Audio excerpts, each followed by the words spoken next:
Assalamualaikum warahmatullahi wabarakatuh. Yang terhormat Ibu Kepala Sekolah SDN Banjarsari 5 beserta Dewan Guru beserta staf SDN Banjarsari 5 yang telah meluangkan waktunya pada hari ini. Pertama-tama marilah kita panjatkan puji dan syukur kita kepada Allah Subhanahu wa Ta'ala yang telah menyampaikan rahmatnya kepada kita sehingga kita bisa berkumpul di SDN Banjarsari 5 ini dalam keadaan sehat walafiat. Tidak lupa juga kita sampaikan salawat serta salam kepada junjungan besar kita Nabi Muhammad SAW. Pada kesempatan kali ini kita berkumpul dalam kegiatan diseminasi budaya positif di SDN Banjarsari 5, sebuah bagian kegiatan dari aksi nyata guru penggerak. Saya Agus Effendi di sini sebagai moderator akan menyampaikan susunan acara pada hari ini. Yang pertama adalah pembukaan, yang kedua kegiatan inti, dan diakhiri dengan kegiatan penutup. Sebagai pembukaan, marilah kita bersama-sama membacakan basmalah. Bismillahirrahmanirrahim. Baik, untuk selanjutnya kita akan melanjutkan ke kegiatan inti yang akan disampaikan oleh Ibu Mahmudah SPDI. Kepada Bu Mahmudah dipersilahkan.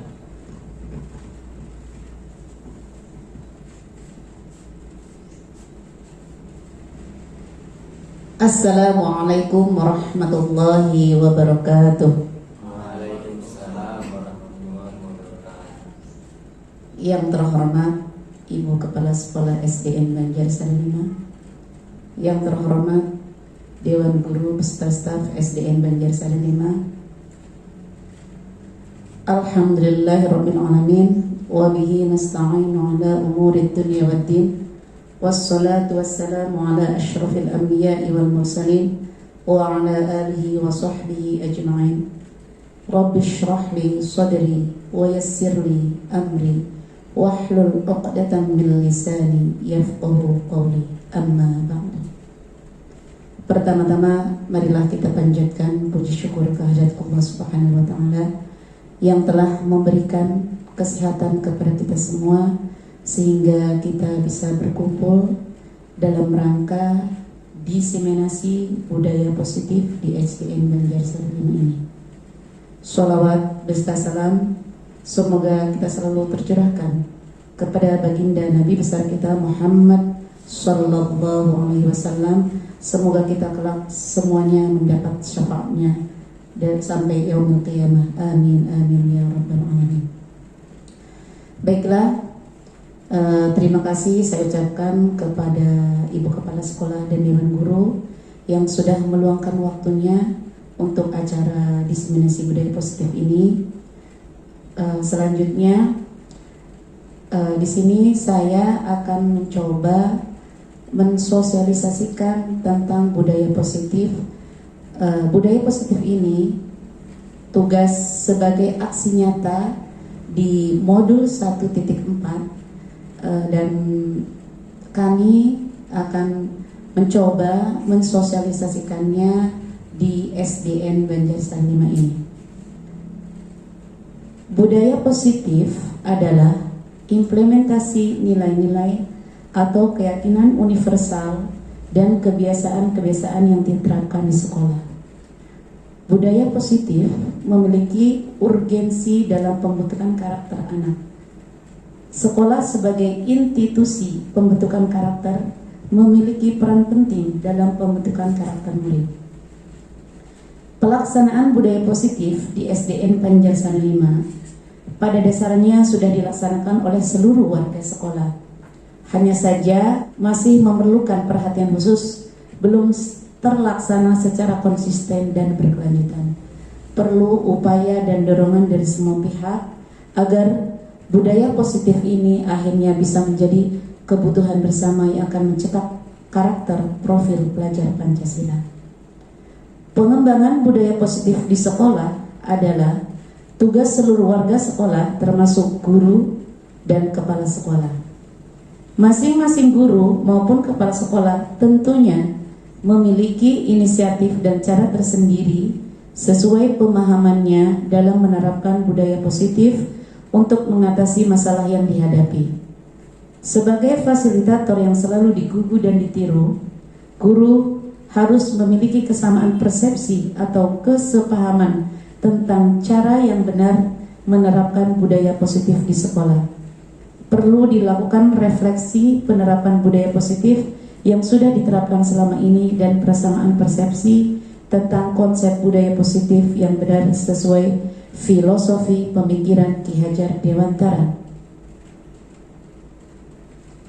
Berikut ini adalah latar belakang mengapa saya sebagai calon guru penggerak perlu untuk melaksanakan diseminasi budaya positif kepada seluruh warga sekolah SD Negeri Banjarsari 5. Di antaranya adalah 1. Dalam menangani masalah siswa, sebagian besar guru cenderung memposisikan diri sebagai penghukum, sehingga anak melaksanakan aturan sebatas untuk menghindari ketidaknyamanan saja.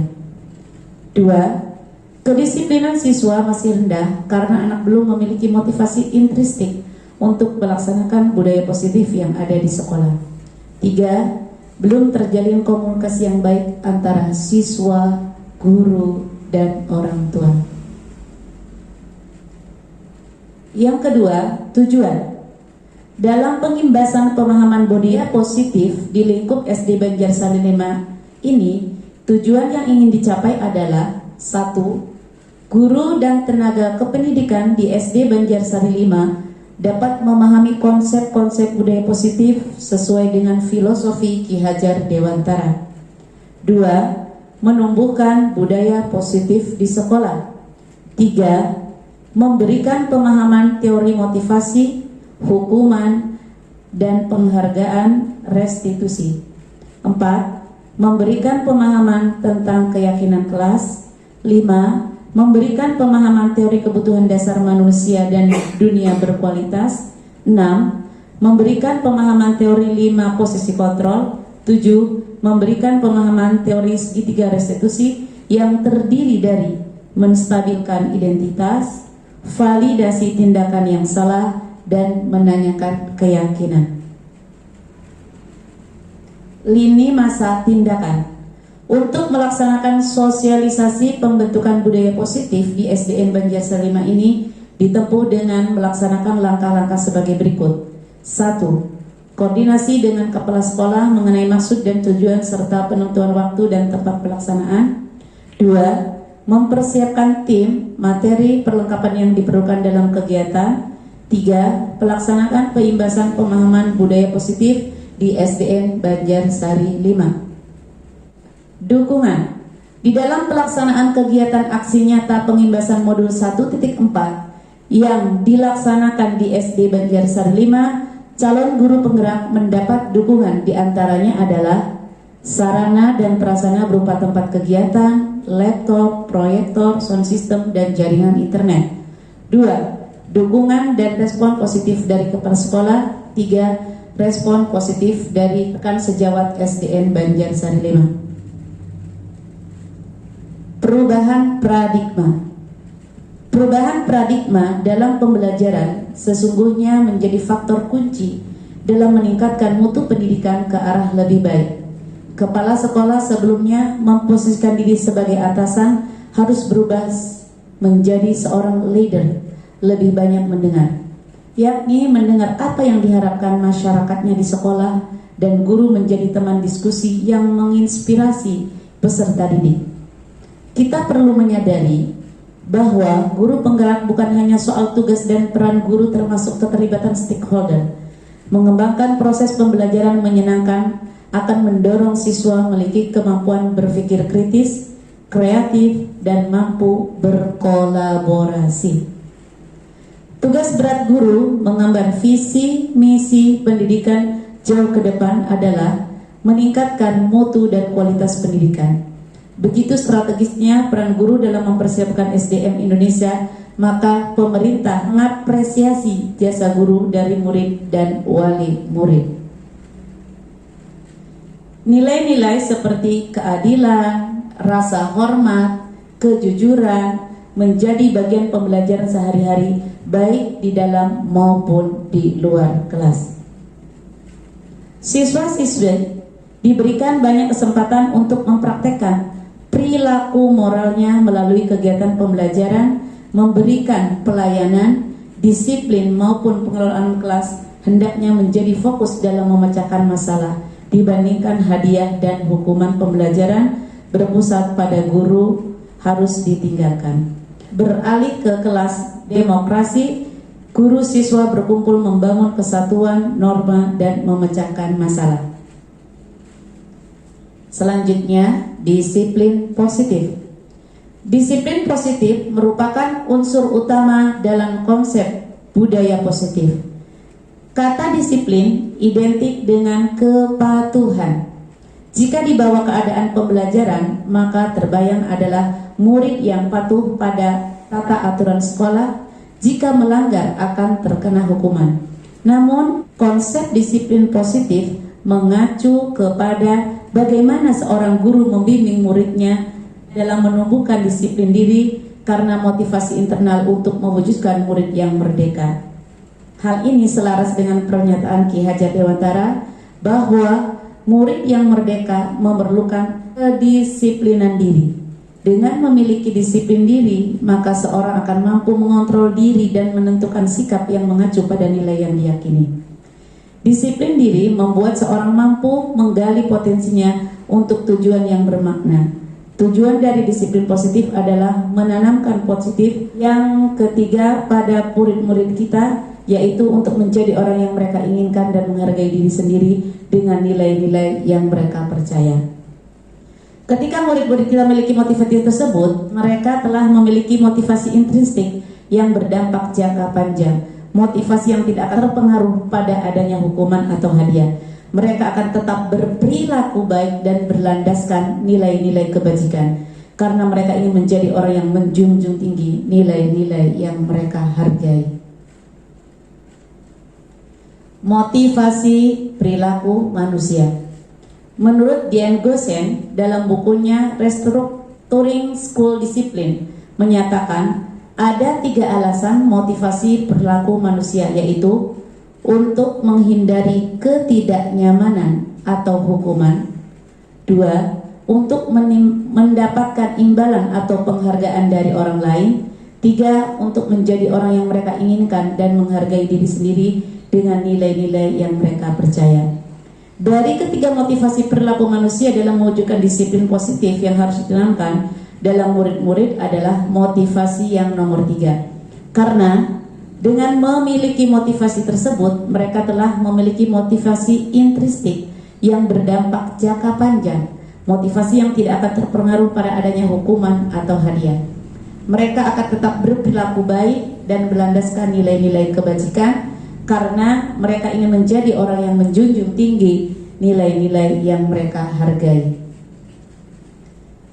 Kebutuhan dasar. Seluruh perilaku yang dilakukan murid pada dasarnya memiliki tujuan tertentu. Murid memiliki kebutuhan dasar tertentu ketika melakukan suatu perbuatan, antara lain kebutuhan bertahan hidup, kebutuhan cinta dan kasih sayang, murid ingin terima dan dihargai.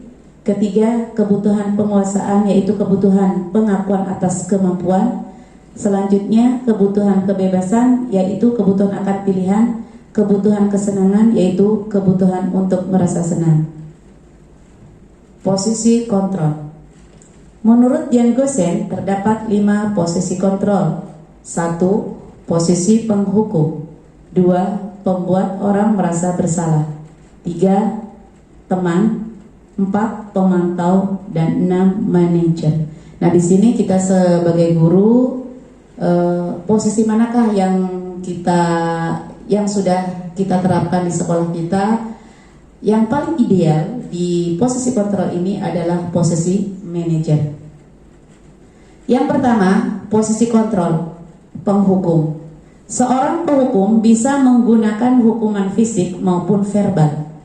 Orang-orang yang menjalankan posisi penghukum senantiasa mengatakan bahwa sekolah memerlukan sistem atau alat yang dapat lebih menekan murid-murid lebih dalam lagi.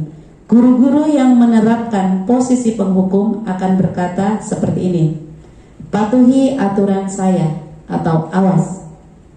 Kamu selalu saja salah. Selalu, pasti selalu yang terakhir selesai. Guru seperti ini senantiasa percaya hanya ada satu cara agar pembelajaran bisa berhasil. Mungkin anak bisa melaksanakan mematuhi peraturan pada saat itu saja. Yang kedua, posisi kontrol pembuat merasa bersalah. Pada posisi ini biasanya guru atau orang tua akan bersuara lebih lembut. Pembuatan rasa bersalah akan menggunakan keheningan yang membuat orang lain merasa tidak nyaman, bersalah atau rendah diri. Kata-kata yang keluar dengan lembut akan seperti ini contohnya. Nah, kamu ini bagaimana ya? Kamu sudah berjanji dengan Bapak tidak akan terlambat lagi. Kamu kenapa ya? Senang sekali mengecewakan Bapak. Bapak benar-benar kecewa sekali. Nah, ini posisi kontrol pembuat merasa bersalah ini, anak-anak makin melekat terhadap diri anak dan akan selalu teringat permasalahan-permasalahan yang telah diperbuat oleh anak tersebut. Yang ketiga, posisi kontrol teman. Guru pada posisi ini tidak akan menyakiti murid, namun akan tetap berupaya mengontrol murid melalui pendekatan persuasif. Posisi teman pada guru bisa berdampak negatif atau berdampak positif. Berdampak positif di sini berupa hubungan baik yang terjalin antara guru dan murid. Guru di posisi teman menggunakan hubungan baik dan humor untuk mempengaruhi seseorang. Mereka akan berkata seperti ini. Nah, ayolah, bagaimana sih kamu? Kemarin kamu sudah janji ke Bapak bukan? Kenapa terlambat lagi? Sambil tertawa ringan. Ya, sudah, tidak apa-apa, duduk dulu sana. Nanti Bapak bantu kamu ini, sambil senyum-senyum. Selanjutnya, posisi kontrol yang keempat yaitu sebagai pemantau. Memantau berarti mengawasi. Pada saat kita mengawasi, kita bertanggung jawab atas perilaku orang-orang yang kita awasi. Posisi pemantau berdasarkan pada peraturan-peraturan dan konsekuensinya. Dengan menggunakan sanksi, konsekuensi, kita dapat memisahkan hubungan pribadi kita dengan murid. Sebagai seorang yang menjalankan posisi pemantau, pertanyaan yang diajukan seorang pemantau, guru, Adi, tahukah kamu jam berapa kita memulai? Adi, tahu Pak. Guru, kamu terlambat 15 menit. Apakah kamu sudah mengerti konsekuensinya yang harus dilakukan bila terlambat? Adi, paham Pak, saya harus tinggal kelas pada jam istirahat nanti dan mengerjakan tugas ketinggalan saya. Ya benar, nanti pada saat jam istirahat kamu harus tinggal di kelas untuk menyelesaikan tugas yang tertinggal tadi. Saya tunggu. Seorang pemantau sangat mengandalkan perhitungan, catatan, data yang dapat digunakan sebagai bukti atas perilaku seorang. Posisi ini akan menggunakan stiker, slip catatan, daftar cek. Posisi pemantau sendiri berawal dari teori stimulus respon yang menunjukkan tanggung jawab guru dalam mengontrol murid. Yang kelima, posisi kontrol manajer. Posisi terakhir adalah manajer, yaitu posisi di mana guru berbuat sesuatu bersama dengan murid, mempersilahkan murid mempertanggungjawabkan perilakunya, mendukung murid agar dapat menemukan solusi atas permasalahannya sendiri. Seorang manajer telah memiliki keterampilan di posisi teman maupun pemantau, dan dengan demikian bisa jadi di waktu-waktu tertentu kembali kepada kedua posisi tersebut bila diperlukan. Contohnya, ini guru. Nah, apakah kamu mengetahui jam berapa sekolah dimulai? Adi, tahu Pak, jam 7. Ya, jadi kamu terlambat. Kira-kira bagaimana kamu akan memperbaiki masalah ini? Saya bisa menanyakan teman saya Pak untuk mengejar tugas yang tertinggal. Baik, itu bisa dilakukan. Apakah besok akan ada masalah untuk kamu agar bisa hadir tepat waktu ke sekolah? Tidak Pak, saya bisa hadir tepat waktu. Baik, saya hargai usahamu untuk memperbaiki diri. Pada posisi manajer, suara guru atau orang tua sebaiknya tulus. Tidak perlu marah, tidak perlu meninggikan suara, apalagi menunjuk jari-jari ke murid, berkacak pinggang atau bersikap seolah-olah menyesal. Tampak sedih sekali akan perbuatan murid atau bersenda gurau, menempatkan diri sebagai teman murid. Nah, dari 5 posisi kontrol ini, saya berharap mudah-mudahan kita semua bisa menerapkan dalam kehidupan sehari-hari, terutama dari 3 posisi kontrol: sebagai teman, sebagai pemantau, alangkah lebih idealnya adalah sebagai manajer. Selanjutnya yaitu keyakinan kelas. Setiap tindakan atau perilaku yang kita lakukan di dalam kelas dapat menentukan terciptanya sebuah lingkungan positif. Perilaku warga kelas tersebut menjadi sebuah kebiasaan yang akhirnya membentuk sebuah budaya positif. Dalam mewujudkan perilaku warga sekolah yang memiliki budaya positif, hal pertama perlu diciptakan dan disepakati adalah membuat keyakinan atau prinsip-prinsip dasar bersama di antara para warga kelas untuk mendapatkan nilai-nilai kebajikan yang disepakati bersama. Mengapa keyakinan kelas? Mengapa tidak peraturan kelas saja? Jawabannya adalah suatu keyakinan akan lebih memotivasi seseorang dari dalam atau memotivasi secara intrinsik. Seorang akan lebih tergerak dan bersemangat untuk menjalankan keyakinannya daripada hanya sekedar mengikuti serangkaian peraturan yang mengatur mereka harus berlaku begini atau begitu, yang membuat ketidaknyamanan dan keterpaksaan. Berikut adalah cara pembuatan keyakinan kelas. Pembuatan keyakinan kelas. Keyakinan kelas hendaklah bersifat lebih abstrak. 2. Keyakinan kelas dituliskan berupa pernyataan-pernyataan universal. 3. Pernyataan keyakinan kelas senantiasa dibuat dalam bentuk positif. 4. Keyakinan kelas hendaknya tidak terlalu banyak sehingga mudah diingat dan dipahami oleh semua warga kelas. Selanjutnya, keyakinan kelas sebaiknya sesuatu yang dapat diterapkan di lingkungan sesuai dengan kondisinya. Terakhir, semua warga kelas hendaknya ikut berkontribusi dalam pembuatan keyakinan kelas lewat kegiatan curah pendapat. Bersedia meninjau kembali keyakinan kelas dari waktu ke waktu. Jadi, pembuatan keyakinan kelas itu dimulai alangkah baiknya itu di awal ajaran baru atau boleh juga di semester 2. Nah, keyakinan kelas itu kita buat bersama-sama oleh warga kelas itu sendiri, dan siswa diberikan kebebasan untuk memberikan pendapat-pendapatnya sendiri, dan siswa itu sendiri menulis dalam post-it, nanti ditempelkan bersama di dalam karton atau di dalam kertas panel dan ditandatangani oleh kita semua bahwa itu adalah kesepakatan yang kita buat dan harus dilakukan oleh kita semua. Salah satu contoh keyakinan kelas, datang tepat waktu atau membuang sampah pada tempatnya. Jadi kata-kata itu sudah jelas kita mengajak kepada hal-hal yang baik. Dan alangkah baiknya itu dilaksanakan oleh seluruh warga sekolah, yang lebih bagusnya lagi antara keyakinan kelas dan keyakinan orang tua. Jadi ada kerjasama antara sekolah dan wali murid. Selanjutnya, segitiga restitusi. Restitusi memberikan kesempatan kepada murid untuk disiplin positif, memulihkan diri dari kesalahan sehingga memiliki tujuan yang jelas. Penekanannya pada cara mereka menghargai nilai kebaikan yang diyakini, bukan berperilaku untuk menyenangkan orang lain.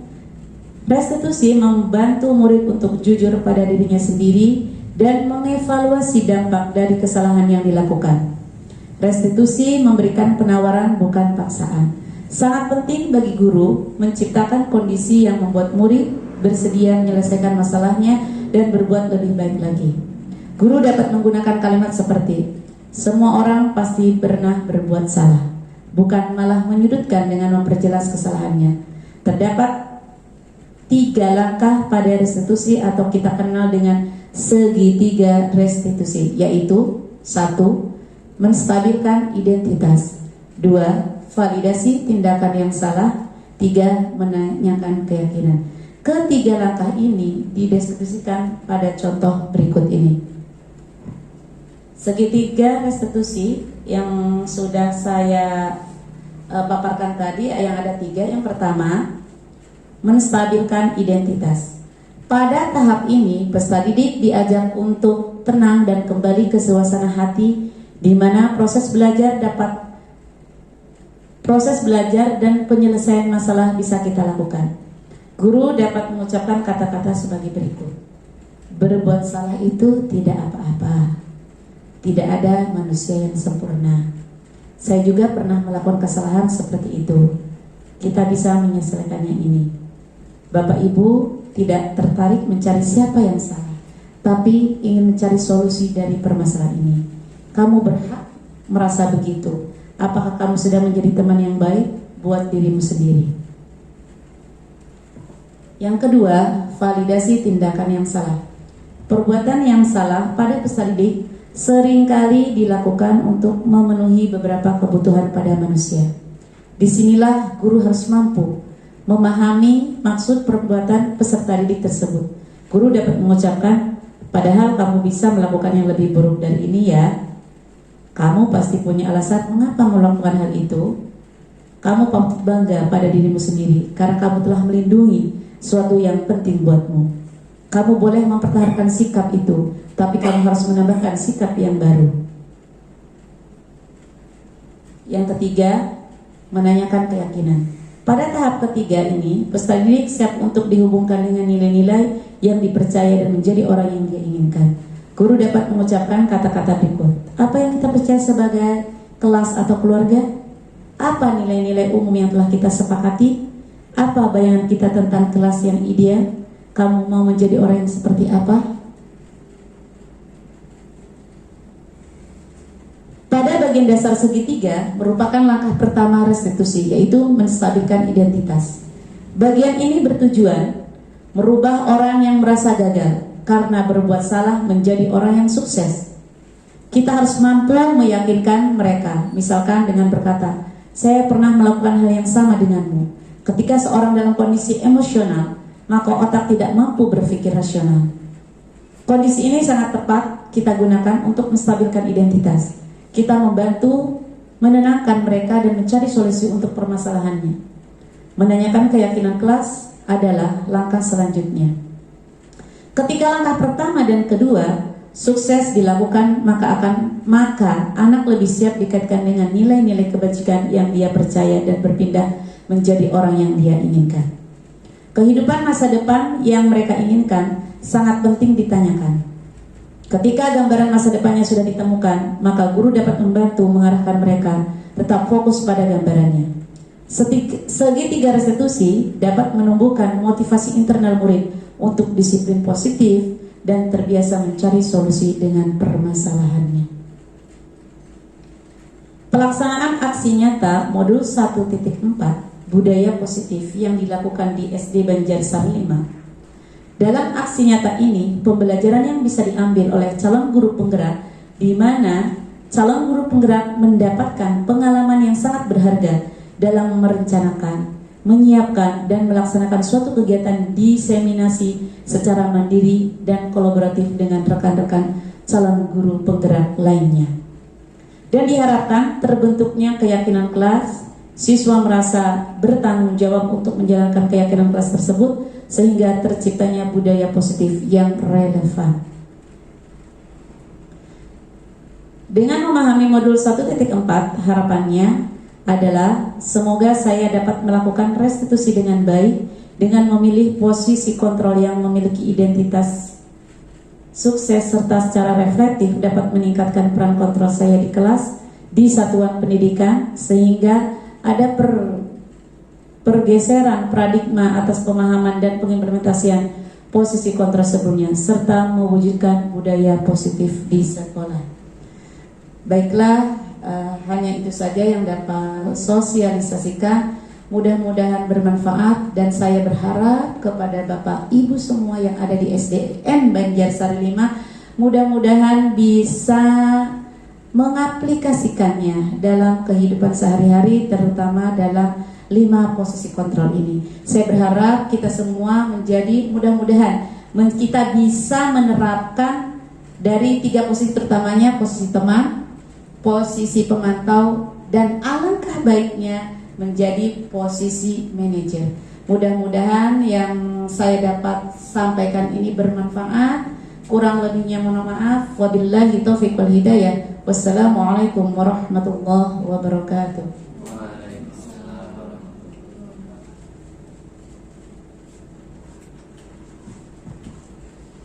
Baik, terima kasih kepada Ibu Mahmudah.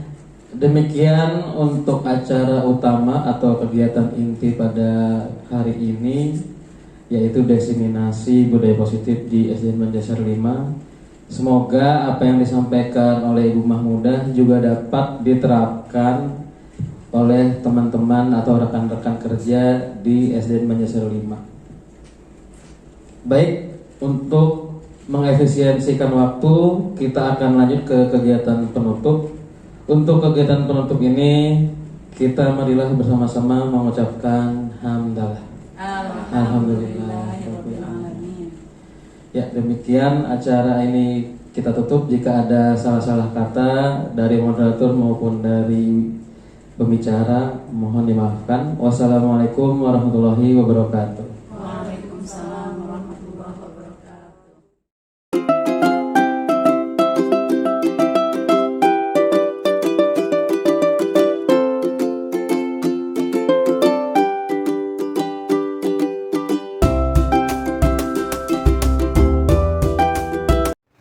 Assalamualaikum warahmatullahi wabarakatuh. Perkenalkan, nama saya Agus Effendi, rekan sejawat dari Ibu Mahmudah SPDI, yaitu calon guru penggerak dari SDN Banjarsari 5.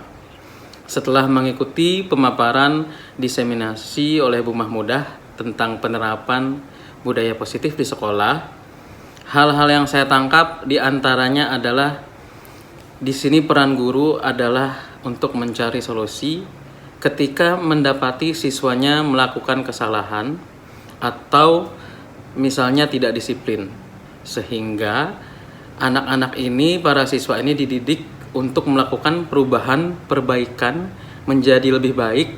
Itu datang dari dirinya sendiri dan bukan karena takut dihukum.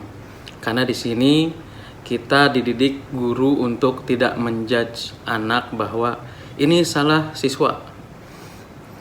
Jadi budaya positif di sini sangat bagus ya, sehingga kita bersama-sama melakukan, menanyakan, memverifikasi kepada siswa. Ini kesepakatan yang sudah kita buat dan harus dipatuhi bersama.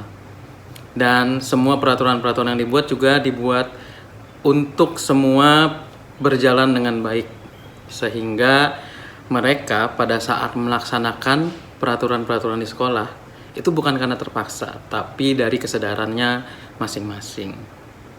Demikian apa yang bisa saya sampaikan. Wabillahi taufiq wal hidayah. Wassalamualaikum warahmatullahi wabarakatuh.